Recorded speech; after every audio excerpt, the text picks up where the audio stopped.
Car dealer की इतनी ज्यादा चालाकियां होती है मार्केट में कि आप लोग ना पकड़ते पकड़ते थक जाओगे, लेकिन समझ नहीं आएगा कि हो क्या रहा है। आज का एक कार बाइंग एक्सपीरियंस में शेयर कर रहा हूँ, जिसमें कस्टमर अपने पूरे पैसे दे चुका था, गाड़ी को चेक भी कर चुका था। गाड़ी थोड़ा सा डिले जो है उसकी की गई थी, लेकिन उसकी वजह से उनको काफी ज्यादा प्रॉब्लम आई। बाद में जब उनको सच्चाई का पता लगा ना कि किस वजह से गाड़ी डिले कर रहे थे, उनकी कोई गलती नहीं थी, लेकिन उसके पीछे ना एक बड़ा गड़बड़ झाला था। और वो बाद में उनको बाई चांस ही पता लग गया। काफी ज्यादा लोगों को तो ये चीजें पता लगती भी नहीं है। तो ये क्या कार बाइंग एक्सपीरियंस है, क्या गड़बड़ उनके साथ हो रही थी, कैसे आप लोग भी बच सकते हैं, चलिए एक बार बात कर लेते हैं। हेलो, मेरा नाम है अमित और आप देख रहे हैं डेली ऑटो लाइफ।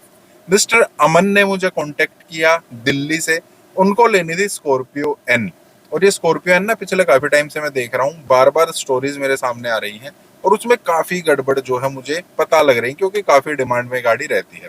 और हाँ, मिस्टर अमन की तरह अगर आप भी अपना कोई कार बाइंग एक्सपीरियंस शेयर करना चाहते हैं, या गाड़ी खरीदने से रिलेटेड आपको कोई प्रॉब्लम है, आप चाहते हैं, आपके पास कोई क्वेश्चन है, कैसे डील को समझे, कौन सी गाड़ी आपके लिए बढ़िया है, बहुत सारी चीजें होती हैं, उन सब के लिए आप मुझे कांटेक्ट कर सकते हैं। तो मिस्टर अमन को स्कॉर्पियो एन लेनी थी, उन्होंने गाड़ी को बुक कर दिया। वो डीलरशिप के पास गए, अलग अलग जगह घूमे, ज्यादा कोई डिस्काउंट वगैरह था नहीं।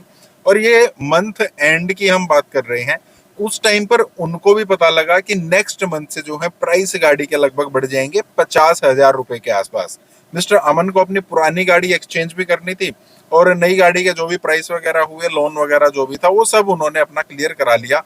और डीलर ने बोल दिया कि अगर आप 31 से पहले अपनी गाड़ी की बिलिंग अगर करा लेते हैं, आप डिलीवरी नेक्स्ट डे या नेक्स्ट मंथ जब भी आप चाहे ले सकते हैं, अगर आप बिलिंग करा लेते हैं, पूरी पेमेंट दे देते हैं, हम आपके नाम बिल कर देंगे, तो आपको पुराना प्राइस जो है वो लग जाएगा। लेकिन बाई चांस अगर आप लेट हो गए, आप नेक्स्ट मंथ आए, आपका लोन वगैरह प्रोसेस नहीं हुआ और तब तक अगर प्राइस बढ़ गए, तो आपको बढ़े हुए प्राइस देने पड़ेंगे। अब ये सुनने के बाद कोई भी इंसान घबरा जाता है। और उन्होंने भी, मिस्टर अमन ने भी यही सोचा, यार गाड़ी तो लेनी ही है, क्यों 2 दिन के बाद थोड़ा रिस्क भी लिया। थोड़ा सा उनको ये भी आइडिया था कि डीलर ना अपनी तरफ से थोड़ी सी चालाकियां करता है, लेकिन फिर भी रिस्क क्यों लेना, जब गाड़ी लेनी है तो लेनी है। उन्होंने क्या किया, 2 दिन के अंदर अंदर अपना लोन वगैरह जो है वो सब क्लियर कराया। जो उनको पेमेंट देनी थी वो पेमेंट अरेंज की, गाड़ी उनको जो अपनी वापस देनी थी उसकी वैल्यू वगैरह लगवाई, वो भी उन्हीं को देनी थी। और साथ में गाड़ी की पीडीआई, जो नई गाड़ी थी उसकी पीडीआई वगैरह बुक कराई, उनके सामने गाड़ी की पीडीआई भी करा ली। गाड़ी बिल्कुल नई थी, गाड़ी में कोई प्रॉब्लम नहीं थी। उन लोगों ने भी, महिंद्रा ने भी, मतलब जो डीलरशिप था उसने भी कहीं से किसी भी तरीके से कुछ मना नहीं किया, आप आराम से इसकी पीडीआई करा सकते हैं, सब कुछ ओके था। अब 2 दिन पहले मिस्टर अमन ने अपनी तरफ से जो भी उनकी पेमेंट थी वो उनको ट्रांसफर कर दी। बैंक की तरफ से नेक्स्ट डे के लिए बोला गया। अब नेक्स्ट डे बैंक ने भी अपनी तरफ से डन कर दिया कि ठीक है, इनका लोन हमारे पास इतना पास हो चुका है। और जिस दिन उनको गाड़ी की बिलिंग करानी थी, 31 तारीख थी उस दिन, 31 डे था, तो उस दिन उन्होंने अपनी गाड़ी, जो पुरानी गाड़ी थी, वो भी उनको हैंड ओवर कर दी। उनकी तरफ से पूरी की पूरी पेमेंट जा चुकी थी।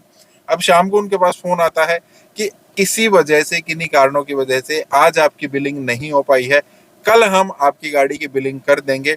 अगर कल रेट बढ़ते हैं तो वो हमारी जिम्मेदारी है, उसमें आपको कोई टेंशन नहीं है। ठीक है, अब वो भी अच्छा है यार, मिस्टर अमन को वो भी ठीक लगा, कोई बात नहीं। अब नेक्स्ट डे मिस्टर अमन उनके पास जाते हैं, वो फिर से कह रहे हैं हमारे सिस्टम में कोई गड़बड़ है, बिलिंग नहीं हो पा रही है, हम आपको बता देंगे जैसे ही ठीक होता है। उस दौरान अगर प्राइस बढ़ गए ना, तो वो हमारी जिम्मेदारी है, 50 बढ़े, 60 बढ़े, 40 बढ़े, वो आपको बढ़े हुए प्राइस देने की कोई जरूरत नहीं है। मिस्टर मन को फिर से ठीक लगा।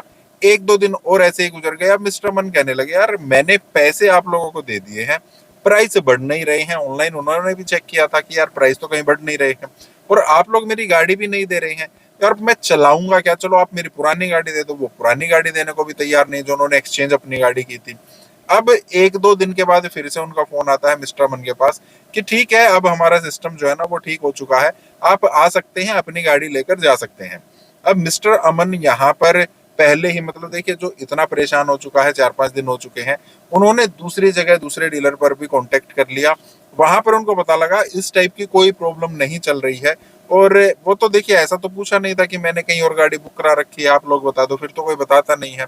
उन्होंने तो जस्ट ऐसे इंक्वायरी डाली थी। वहां पर उन्होंने बताया कि सर पिछले महीने तो कोई ऑफर नहीं था, इस बार ना जो एक्सचेंज ऑफर है वो आया हुआ है।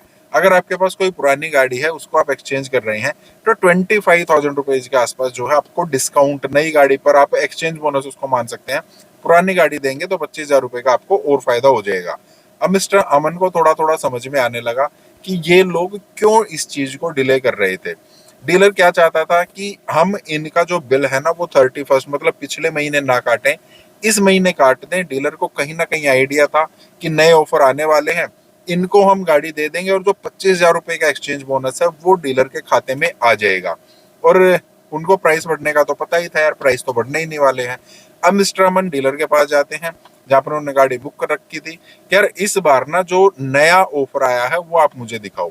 वो क्या कह रही हैं, सर गाड़ी आपने पिछले महीने बुक की थी ना, तो आपको पिछले महीने का ही ऑफर मिलेगा, आपको इस महीने का ऑफर थोड़ी ना मिलेगा। अब मिस्टर अमन कह रहे हैं अगर यही बात है तो आप लोग मुझे बार बार ये क्यों बोल रहे थे कि अगर प्राइस बढ़ जाते हैं तो फिर आपको बढ़े हुए प्राइस देने पड़ेंगे। गाड़ी तो मैंने पिछले महीने ही बुक कराई थी ना। अगर ऐसा है तो या तो आपके वो 50,000 रुपये बढ़े हुए नहीं लागू होने चाहिए थे जो आप मुझे डरा रहे थे, या अगर नया ऑफर आ गया तो आप वो नया ऑफर मुझे देंगे। अब यहाँ पर जो सेल्स पर्सन है वो कह रहा है सर ऐसा नहीं होता है, नहीं दे पाएंगे। आपके नाम जो ये गाड़ी है, ये गाड़ी आपके नाम चढ़ चुकी है, इस गाड़ी को हमने लास्ट मंथ ही आपके नाम रजिस्टर किया था, अब ये है वो है, नहीं हो पाएगा। मिस्टर अमन क्या कह रहे हैं, चलो ठीक है, हो पाए नहीं हो पाए मुझे कोई दिक्कत नहीं है, आप मेरी डील कैंसिल कर दो, मुझे आपसे गाड़ी नहीं लेनी है। बेशक मेरे पैसे गए हुए हैं, बेशक मेरे लोन के पैसे गए हुए हैं, बेशक मैंने आपको गाड़ी दी है, आप पूरा पैसा मेरा रिफंड करेंगे, मुझे आपसे गाड़ी नहीं लेनी है। 1 2 दिन 3 दिन का टाइम लग रहा है तो भी मुझे कोई दिक्कत नहीं है, आप इतना टाइम लगा सकते हैं। अब यहाँ पर उनको थोड़ा सा ये हुआ कि यार ये तो कस्टमर हमारे हाथ से निकल जाएगा। उन्होंने अब दूसरा तरीका थोड़ा सा अपनाना शुरू किया। क्या कह रहे हैं, चलो ठीक है सर वो तो कोई दिक्कत नहीं है, हम आपको गाड़ी जो है वो मतलब जो 25,000 रुपये एक्सचेंज बोनस आना है वो हम आपको दे देंगे, कुछ ना कुछ हम सिस्टम में कर लेंगे। लेकिन जो गाड़ी आपने पीडीआई कराई थी ना वो गाड़ी हम आपको नहीं दे पाएंगे। क्यों? क्योंकि वो हम ऑलरेडी पिछले महीने की सेल में आपके नाम दिखा चुके हैं। इस महीने अगर हम उसको दोबारा से दिखाएंगे तो वो एक्सचेंज ऑफर ऑनलाइन उठाता ही नहीं है, तो उसके लिए ना हमें दूसरी गाड़ी मंगानी पड़ेगी, स्टॉक में हमारे पास अवेलेबल नहीं है, या तो किसी और डीलर से पता करना पड़ेगा, अरेंज करना पड़ेगा, या हमें मतलब प्लांट से ही मंगानी पड़ेगी, तो उसमें थोड़ा टाइम लग सकता है। यहाँ पर मिस्टर अमन ने फिर से उनसे कहा कि नहीं भाई, अगर आप ये गाड़ी जो गाड़ी मैंने चेक की थी वो अगर आप मुझे दे सकते हैं तो ठीक है, या आज ही मुझे अगर दूसरी गाड़ी अवेलेबल करा सकते हैं तो ठीक है, अदरवाइज मेरी डील आप कैंसिल समझो। जितना बड़ा आप खेल मेरे साथ कर रहे थे, पहले आपने मेरे से पैसे निकलवा लिए, पैसे बढ़ाने का डर दिखाया, और जब ऑफर आया हुआ है वो भी आप मुझे नहीं दे रहे हैं। आपको क्या लगता है मैं बेवकूफ हूँ क्या? क्या मैं हर तरीके से आपके झांसे में आ जाऊंगा? हो ही नहीं सकता है। आज के आज आप मुझे गाड़ी अरेंज करा कर दीजिए, उसकी पीडीआई कराइए, पीडीआई का बंदा मैं बुक करूंगा, पैसे आप देंगे। अगर ये सब मंजूर है तो ठीक है, अदरवाइज नहीं हो सकता है। और जिस तरीके से जिस कन्विक्शन के साथ उन्होंने बोला था, मिस्टर मन ने बोला था, उन लोगों को समझ में आ गया कि ये कस्टमर अब नहीं दबने वाला है। उन्होंने अपनी बात को थोड़ा सा सच साबित करने के लिए कि हाँ हम ठीक कह रहे थे, दूसरी जगह से उन्होंने गाड़ी मंगाई, हालांकि वो नई मैन्युफैक्चरिंग की ही थी। मिस्टर मन ने अपनी तरफ से पीडीआई बुक की, जितने भी पीडीआई के पैसे थे, हालांकि डीलर ने पैसे तो नहीं दिए लेकिन उतने की इनको एसेसरीज फ्री दी, पीडीआई वगैरह कराई, लेटेस्ट मैन्युफैक्चरिंग थी, सेम डे इन्होंने बिलिंग वगैरह कराई। रात को 9:30 बजे वो डीलरशिप से निकले हैं। और जो सेल्स पर्सन थे बार बार कह रहे थे सर हम लेट हो गए, लेट हो गए। कोई बात नहीं यार, लेट हुए आप अपनी तरफ से हुए और हम भी तो लेट हो रहे हैं, और उस दिन गाड़ी लेकर आए। तो हमारे लिए सबक यही है, एक तो डीलर की बातों का भरोसा नहीं करना है, और दूसरा ध्यान रखिए हर महीने ऑफर चेंज हो जाते हैं। आपके फायदे के अगर आए हैं, आपकी बिलिंग नहीं हुई है तो आपको फायदा मिल सकता है, और नुकसान भी हो सकता है अगर डिस्काउंट पहले ज्यादा थे और डिस्काउंट अब कम हो गए हैं। सारी चीजें थोड़े ध्यान रखेंगे, चीजें बिल्कुल ठीक हो जाती हैं। फिर से आपसे कह रहा हूँ, आपके पास कोई एक्सपीरियंस है, आप कुछ पूछना चाहते हैं, कोई क्वेश्चन है, आप मुझे कांटेक्ट कर सकते हैं। बाकी इस टाइप पर वीडियोस के आपसे लाइक करना, चैनल को सब्सक्राइब करना है। मिलते नेक्स्ट वीडियो में। Thank you, bye bye.